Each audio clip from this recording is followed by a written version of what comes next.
Selamat bertemu kembali para siswa SMA MA kelas 11 dalam seri pelajaran fisika oleh Martin Kanginan, saya sendiri, dengan topik momen inersia benda pejal. Ini pertemuan yang ketiga ya. Pertemuan yang kedua adalah tentang momen inersia partikel ya. Dan yang pertama adalah tentang menghitung torsi total ya. Saya harap Anda sudah tonton ini dulu sebelum Anda menonton ini. Oke, kita mulai saja. Apa yang dimaksud dengan benda pejal dan apa bedanya dengan benda partikel? Ya. Nah, kalau kemarin kita cari momen inersia partikel, itu suatu benda ukurannya diabaikan. Jadi hanya dinyatakan masanya saja. Nah, kalau benda pejal enggak, ukurannya ada. Ya, jadi ukurannya itu ada. Misalnya kalau berbentuk bola, jari-jarinya ada. Kalau berbentuk batang, panjangnya ada. Ya, itu. Jadi ukurannya tidak diabaikan, selain massa tentu akan ada. Nah, teorinya diambil dari buku ini ya, buku pelajaran ini ya, teorinya. Jadi saya hanya summary-kan teorinya, ya, buku pelajaran. Jadi ada 3 yang kita pelajari dan bendanya berbentuk teratur ya. Kita tidak mempelajari benda tidak teratur. Kalau benda tidak teratur kita harus pakai integral menurunkannya dan itu bukan bagian dari kita, ya. Jadi yang pertama batang homogen. Batang tapi homogen, sama massa jenisnya serba sama. Maka momen inersia di pusat massa, ya, itu juga yang kita rumuskan, ya, adalah 1/12 ml². Jadi kalau batangnya ini, misalnya batangnya ini, ya, nah porosnya itu yang ini. Nah, sehingga nanti Anda putar gitu ya. Anda putar. Nah, ketika Anda putar, maka ukuran kelembamannya bukan lagi massa, tapi momen inersia. Nah, kalau batang 1/12 ml², itu kadang disebut tongkat. Bagaimana kalau nggak di pusat massa, tapi di titik sembarang, tapi porosnya masih sejajar ya? Ya itu ada, nanti kita akan lihat. Yang kedua adalah bola pejal. Bola pejal itu kalau dalam wujud nyata itu biasanya bola biliar, ya, atau bola, kalau Anda ada olahraga ada tolak peluru, ya, tolak peluru itu pejal. Jadi nggak kosong, ya, karena itu berat. Nah, I pusat massanya 2/5 mr². R itu jari-jari, ya. Kemudian yang kedua, bola berongga. Jadi bolanya hanya ada kulitnya doang, kulit bola. Ya, itu seperti bola voli, bola sepak, hampir semua bola ya. Bola sepak, bola voli, ya, bola basket mungkin. Nah, itu I pusat massanya 2/3 mr². Ya. Jadi ada 2. Kemudian yang berikutnya adalah silinder. Silinder itu ada silinder pejal. Biasanya silinder pejal itu katrol, ya, katrol atau cakram. Nah, di pusat massa itu 0,5 mr². Kemudian ada juga silinder berongga. Misalnya kalau Anda punya kaleng susu, tutupnya Anda buka dua-duanya. Maka dia akan berbentuk kosong seperti itu ya. Kosong. I pusat massanya mr². Ya, kaleng kosong, ya. Terus ada juga silinder tebal, misalnya cincin yang Anda pakai itu, kalau Anda pakai cincin ya. Itu jari-jarinya kan ada 2 ya. Yang satu jari-jari dalam, yang satu jari-jari luar. Maka I pusat massanya adalah 0,5 M R1² tambah R2². Ya, itulah. Nah, sekarang pertanyaannya bagaimana kalau kita disuruh menghitung momen inersia tapi tidak di pusat massa? Ya, jadi momen inersia benda pejal jika poros tidak melalui pusat massa, tetapi melalui titik sembarang dengan poros sejajar. Jadi porosnya harus sejajar dengan poros yang melalui pusat massa. Misalnya ini pusat massanya, ini porosnya. Ini. Terus kamu disuruh ngitung berapa momen inersia di A. Porosnya ini. Sejajar kan? Ini punya jarak kan? Nah, jaraknya ini kita sebut D. Maka momen inersia sembarang itu sama dengan momen inersia pusat massa ditambah md².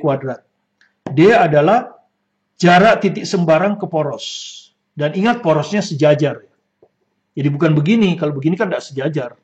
Harus sejajar. Makanya disebut teorema sumbu sejajar. Oke. Kita lihat contoh yang pertama.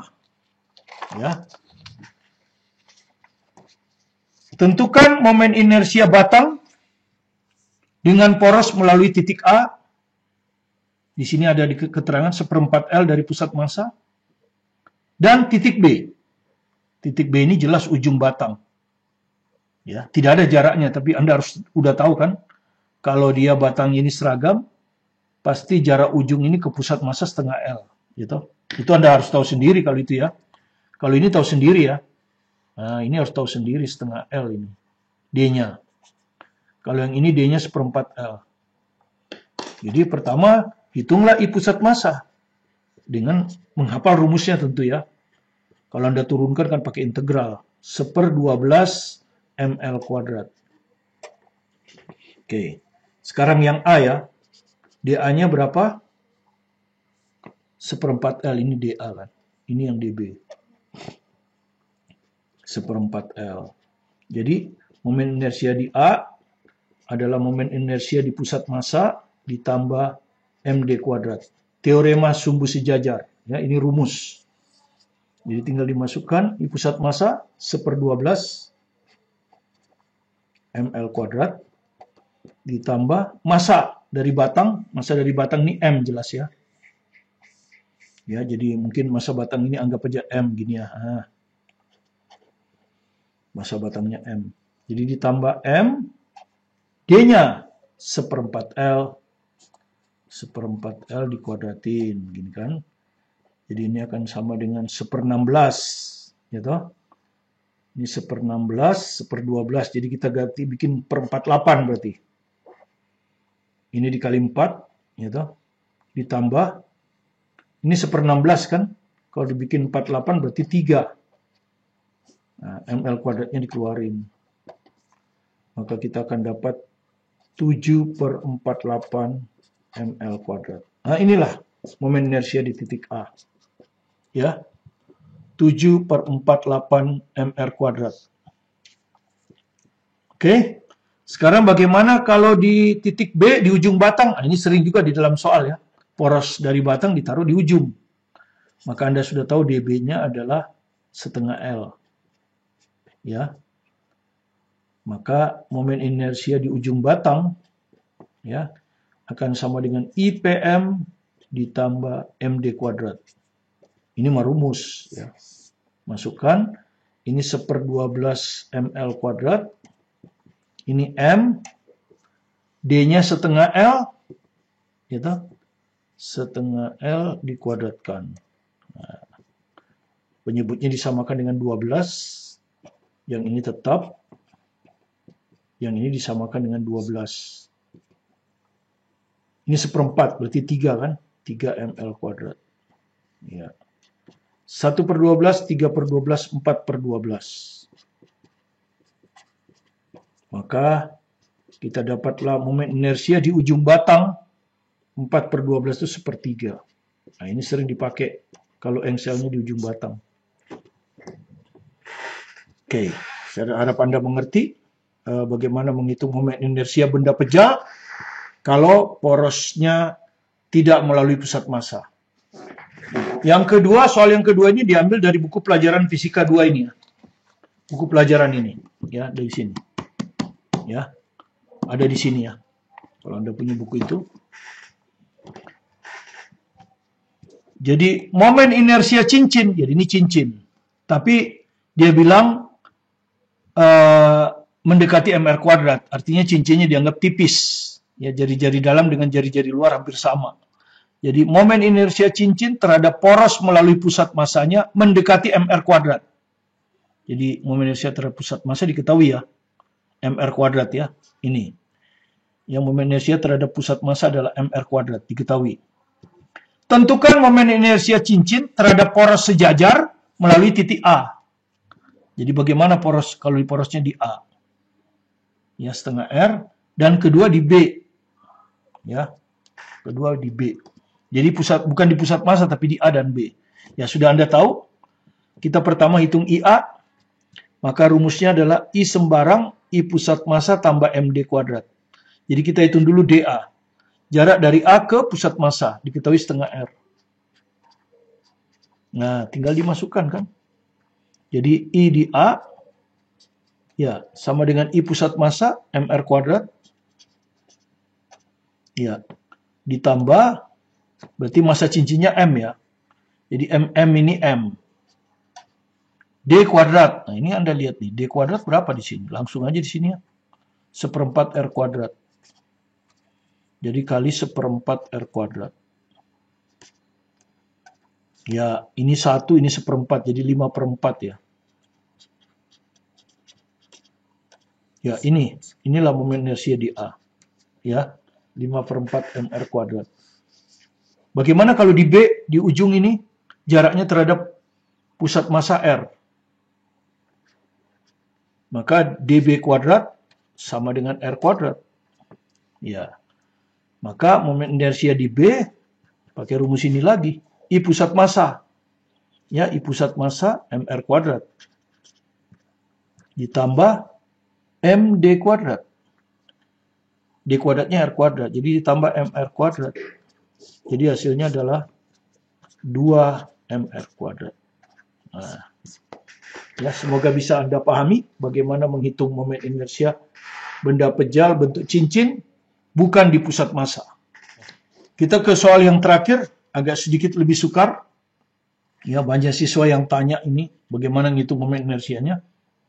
Ini diambilkan dari US Olympiad Physics Team 2010. Soalnya ada di penuntun Fisika 2 ini. Ini juga buku saya.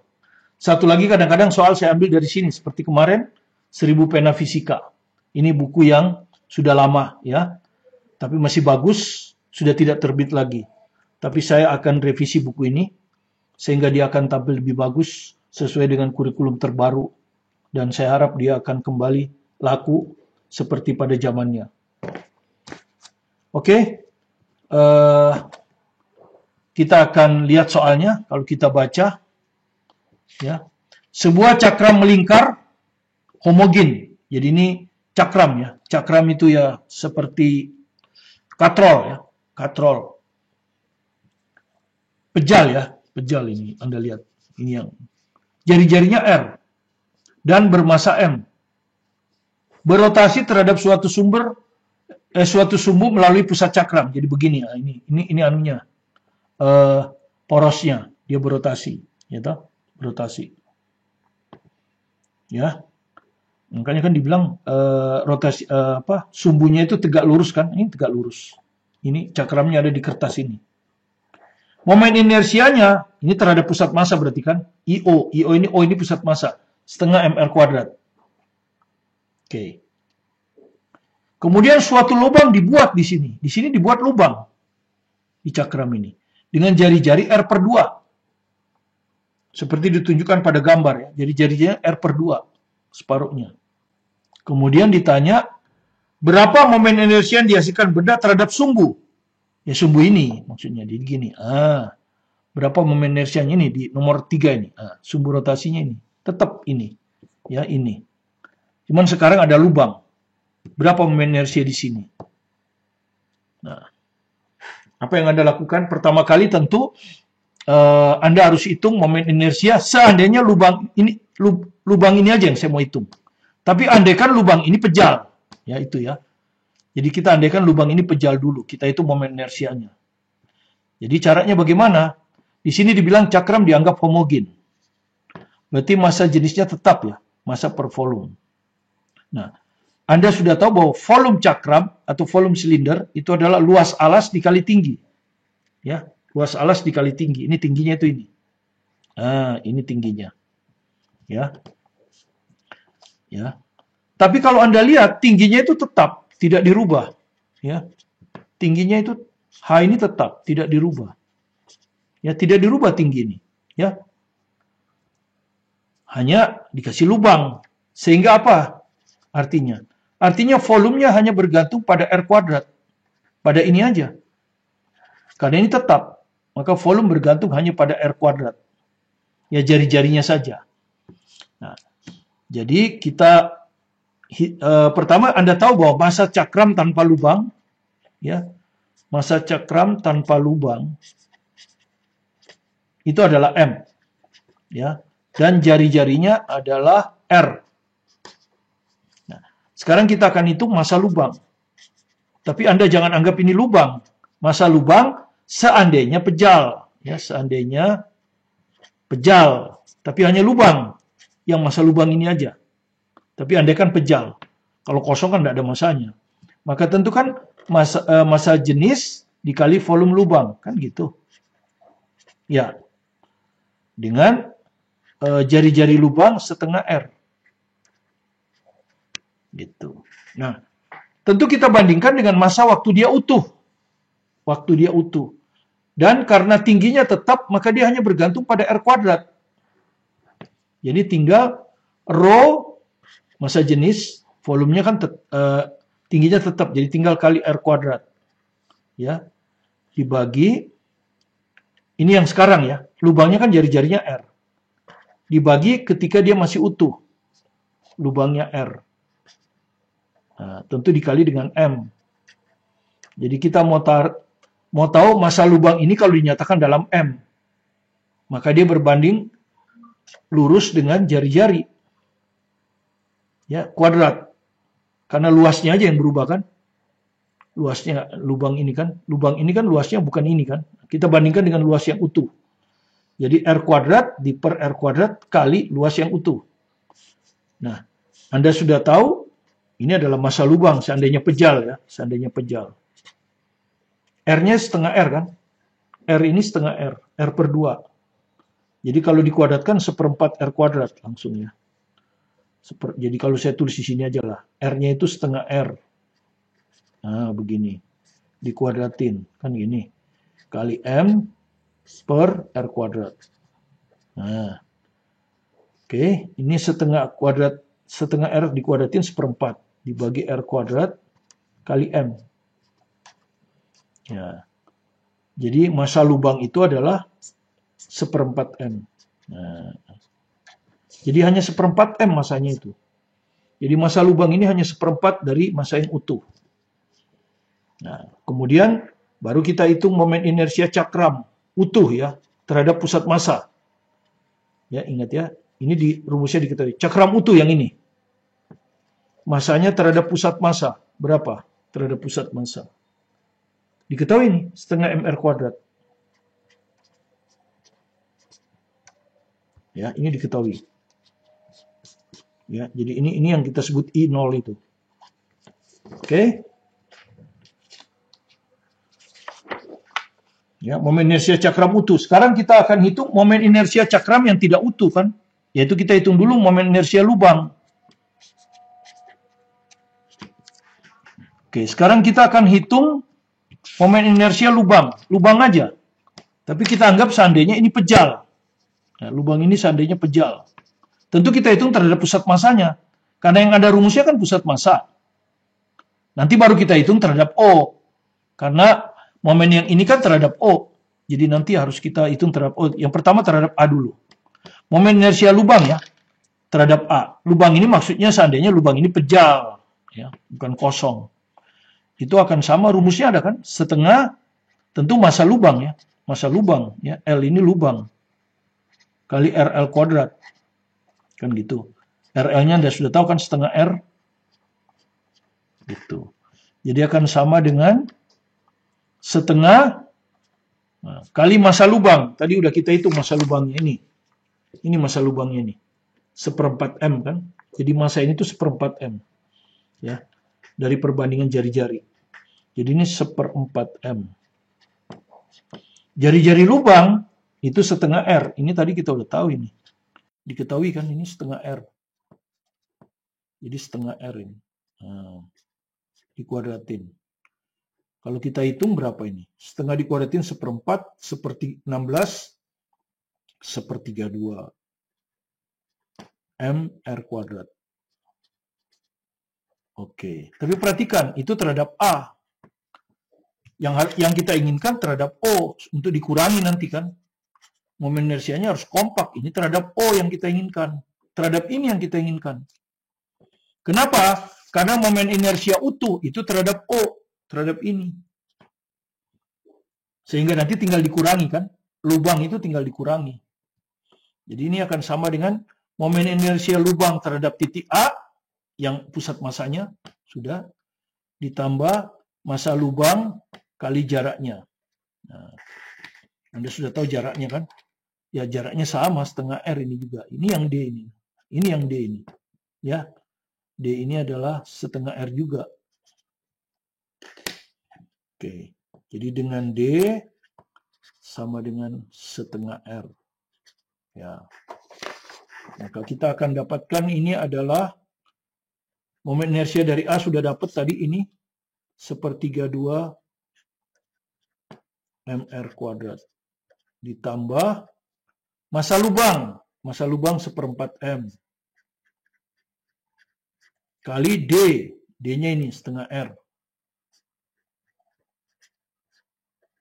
Oke, jadi sama dengan ini 1/32, tetap tidak berubah. Nah, ini kita hitung. Setengah dikuadratkan 1/4. 1/4 kali 1/4, 1/16. Kita bikin penyebutnya 32. Berarti 1/16 jadi 2/32. mr kuadrat. Maka ini akan sama dengan 1/32 ditambah 2/32. 3/32. Oke, nah kita udah dapat ya, I lubang sudah dapat terhadap titik O. I yang utuh udah dapat terhadap titik O. Tentu yang kita inginkan adalah momen inersia cakram. Ya, yang berlubang, ya toh, yang berlubang terhadap O. Maka tinggal dikurangi ya. Momen inersia cakram utuh ya terhadap titik O dikurangi momen inersia lubang terhadap O gitu. Jadi akan sama dengan momen inersia cakram utuh udah tahu, udah diketahui ya, setengah mr kuadrat. Dikurangi yang barusan kita hitung. 3 mr kuadrat per 32. Gitu. Nah, ini kalau Anda hitung kan, ini 16/32, ini 3/32, jadi sisa 13. 13 mr kuadrat per 32. Nah, ini yang Anda pilih. Ini kan pilihan ganda ini ya. Soal yang ada di penuntun fisika ini semua pilihan ganda. Dan ini pilihan ganda yang diambilkan dari seleksi Olimpiade Fisika, tim Olimpiade Fisika ya di tingkat Amerika pada saat bersamaan mereka. Kalau di kita tingkat kota ya, tingkat kota ini. Seluruh kota mengadakan di seleksi pertama. Nanti setelah itu mereka seleksi negara bagian, kalau di kita provinsi. Baru terakhir seleksi mewakili negara untuk Olimpiade internasional. Jadi sama aja saja dengan kita. Tapi ini masih tahun 2010, yang dilansingkan tahun 2010. Saya dapatkan dari internet. Oke, terima kasih. Inilah pelajaran yang ketiga yang telah kita berikan. Nanti pelajaran yang keempat kita akan masuk ke dinamika rotasi. Di situ akan ada hukum 2 Newton untuk translasi dan hukum 2 Newton untuk rotasi. Tetapi hanya soal-soal dasar. Mengapa? Karena yang lain sudah ada di channel ini. Jadi tidak perlu lagi saya ulang. Di channel ini sudah sangat lengkap tentang dinamika rotasi. Malah yang tingkat sukar. Nah, saya akan mengawalinya hanya secara teori, kemudian soal yang gampang, yang mudah, kemudian soal berikutnya sudah ada di channel ini ya. Dengan judul dinamika rotasi. Nanti saya daftar besok. Ya, ketika kita masuk ke pelajaran yang ketiga besok. Oke, terima kasih Anda sudah berkunjung ke channel kami.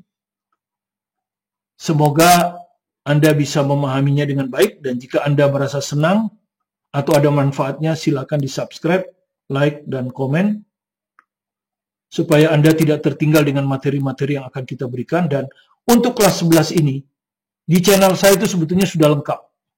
Ya, sudah lengkap sampai bab gelombang bunyi. Yang belum hanya, ya saya rasa hampir semua sudah ya.